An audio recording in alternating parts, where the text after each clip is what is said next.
O Senhor Jesus conhecia a perseguição que suportavam por quem? Por causa daqueles judeus legalistas. Estes pregavam que a salvação era guardar os rituais dos antigos e preservar os seus costumes. Por isso o Senhor os chama de sinagoga de Satanás. Salvação parece tão simples, entre aspas, simplesmente falar: Senhor Jesus, me perdoa, que eu recebo o Senhor como meu Salvador pessoal, que pronto, mudou da alma para o vinho. Mas não é tão simples assim. O fato de reconhecer o Senhor Jesus em todo o nosso coração e pedir a Ele perdão e pedir para que Ele transforme a nossa vida, isso é um processo graças à ação do Espírito Santo. Como o próprio Senhor Jesus Cristo falou, o Espírito que convence de pecado, justiça e juízo. É a ação dele que me faz saber, me trabalha na minha mente, no meu coração, mostrando a minha situação pecaminosa. Mas hoje em dia nós vemos 1001 religiões com as mais diversas doutrinas. O irmão Peter, uma vez, o irmão Peter é um irmão muito querido lá de São José dos Pinhais, e ele traz uns pensamentos, umas mensagens que realmente chegam ao coração. E ele estava falando a respeito da nova era e falando como Satanás trabalha na questão das religiões hoje em dia. E uma religião, ele citou em São Paulo, onde eles chegam ao cúmulo de tomar aquele versículo em João capítulo 3, que aquele que não nascer de novo não pode ser filho de Deus, que toda aquela pessoa que quer nascer de novo vai até a parte de trás e faz uma representação novamente de um novo nascimento. Vai uma mulher fazendo coisas que nem dá para mencionar, e assim nasce a pessoa novamente. Absurdos, tomando a palavra de Deus, interpretando da maneira que elas querem. Diz que no Brasil aproximadamente são 2000 religiões diversas. Pode imaginar isso? Quantas religiões, quantas pregações por ali fora se ouve, e todas elas, obviamente, Satanás utilizando para quê? Para desviar o foco da pessoa do Senhor Jesus Cristo. Nada temas das coisas que has de padecer, ser fiel até a morte, e dar-te-ei a coroa da vida. O conforto oferecido pelo Senhor Jesus não era do livramento do sofrimento, mas ele anima os discípulos em Esmirna a não desistirem diante das tribulações que viriam logo. E a coroa da vida é a especial recompensa para aqueles que são mártires. Aqui no Brasil e lá no Paraguai, eu desconheço, ou não sei aqui se os irmãos conhecem, mas perseguição mesma, como em locais na antiga União Soviética e no mundo árabe e parte de alguns países muçulmanos na África. Não sei se vocês têm conhecimento de algum lugar no Brasil em que os cristãos são perseguidos. Eu lembro que um dos presbíteros da igreja na casa de oração de Luque, onde eu me converti, o irmão João Sanabria, foi na casa dele onde começou a casa de oração em Luque. Era um salãozinho que era praticamente a entrada ali, bem pequenininho, era um salão onde ele cortava cabelo, e nos domingos eles ajeitavam o salão e os irmãos iam ali. E no final da reunião, eles eram esperados e aguardados com ovos e até pedras. Ele teve um corte aqui na testa depois do término de uma reunião, porque lá nos primórdios, em 1950, 40, lá no Paraguai, nesses locais, realmente ele sofreu um pouco a perseguição, mas nada comparado com o que nós vemos em outros países. Esse irmão é o irmão Miguel Ziger. Numa das cartas e-mails que ele escreveu para mim, ele colocou o seguinte: Samir é um jovem ex-muçulmano que está à frente de uma pequena igreja clandestina. E esse irmão Youssef, ele estava com saúde física deteriorada, precisando sair para fazer o tratamento e para ele se preparar melhor na palavra de Deus. As igrejas no país da Argélia, na África, aparentemente autorizadas pelo governo, estão sendo ameaçadas pela população local. O governo não toma nenhuma atitude na defesa daqueles irmãos que se reúnem nas igrejas. Na semana passada, isso mais ou menos um ano atrás, os irmãos da igreja foram impedidos de chegar ao local da realização do culto semanal, porque as famílias locais fecharam o caminho que leva à casa. O governo está assustado com o crescimento do número de muçulmanos que estão se convertendo a Cristo e teme maiores problemas entre a população contra os convertidos a Cristo, podendo levar até a uma guerra civil. Precisamos das orações para que a igreja continue desafiando as circunstâncias e não temam as perseguições e continuem fazendo a vontade daquele que nos chamou das trevas, anunciando a paz de Cristo.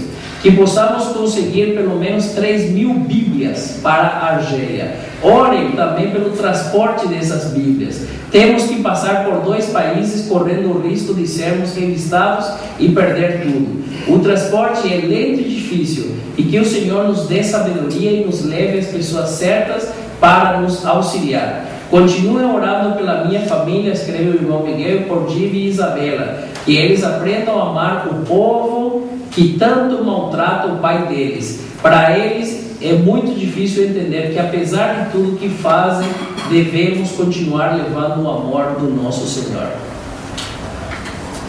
Quantas Bíblias nós temos nas nossas casas? Eu acho que vou comprar essa aqui de versão tal. Eu acho. E vai. Faça conta. Veja na sua casa quantas Bíblias nós temos em casa. Não é verdade? Irmãos, tem igrejas que tem folhas, nada mais. E para chegarem as Bíblias até aqueles locais, é um trabalho difícil. O irmão Miguel Ziger, ele pede oração não para que sejam livrados das perseguições, senão para que não temam as perseguições e continuem fazendo a vontade de Deus. Foi isso aqui que ele fala: nada temais das coisas que has de padecer.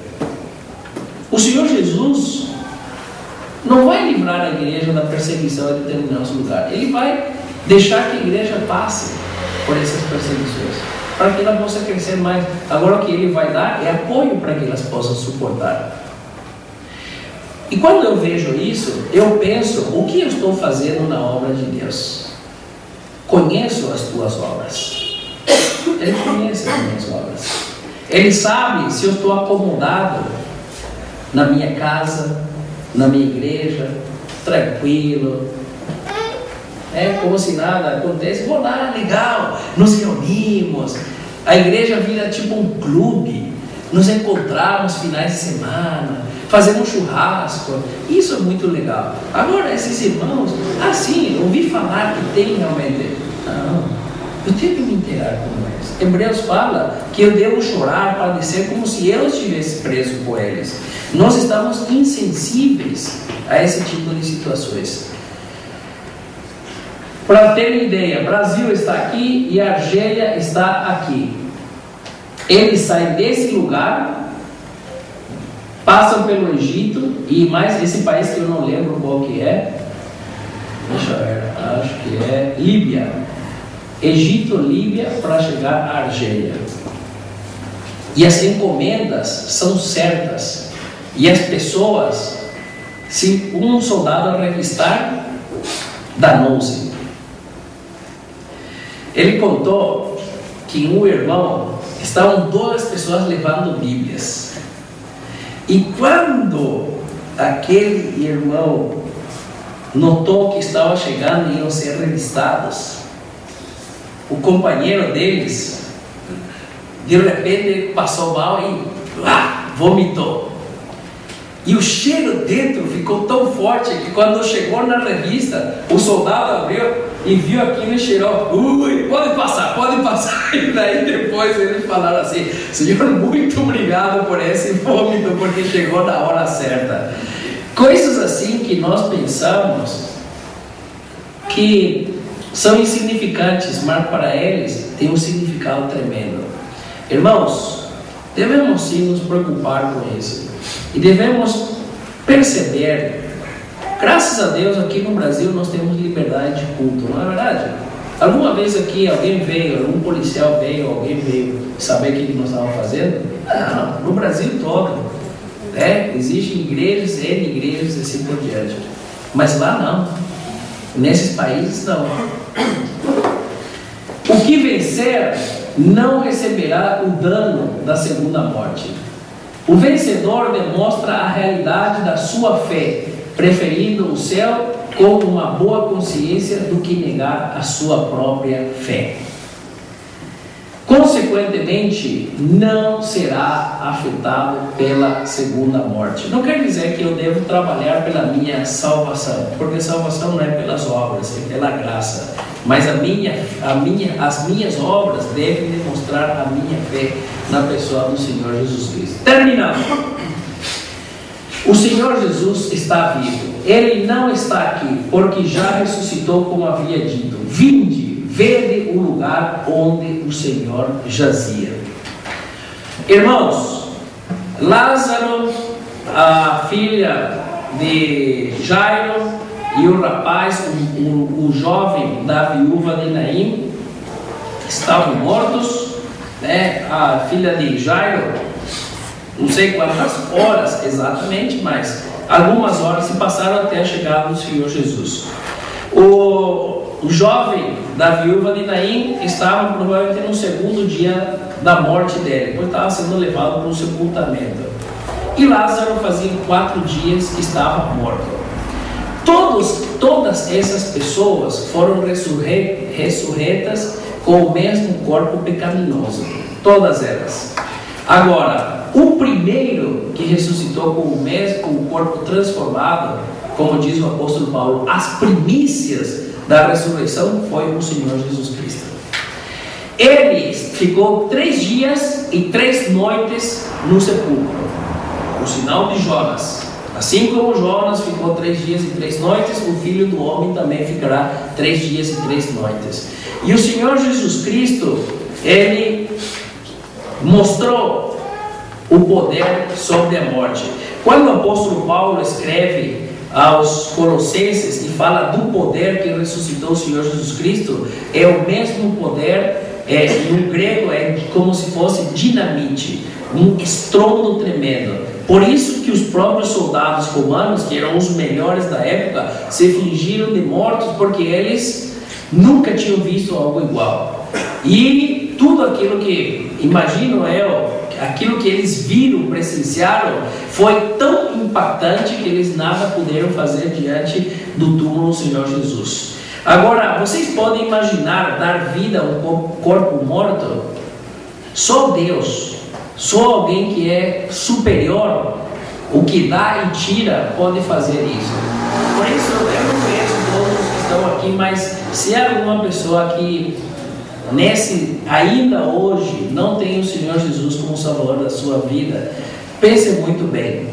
O Senhor Jesus Cristo é o único que morreu e disse que ressuscitaria e ressuscitou, e hoje está vivo e oferece vida eterna para todo aquele que se achegar a Ele e dizer: sim, Senhor Jesus, eu reconheço que por meus próprios meios não consigo. Eu recebo o Senhor como meu único e suficiente Salvador. É isso que Ele deseja. A salvação não é comprada, eu não posso fazer obras para obter a salvação, mas o Senhor Jesus Cristo está oferecendo vida para todo aquele que se achegar. Se realmente eu não crer, não confiar nele como meu único e suficiente Salvador, nada me resta a não ser a morte eterna no inferno. Mesmo um Deus amoroso é um Deus justo, porque Ele precisa fazer justiça. E além do mais, Ele deu tudo de si.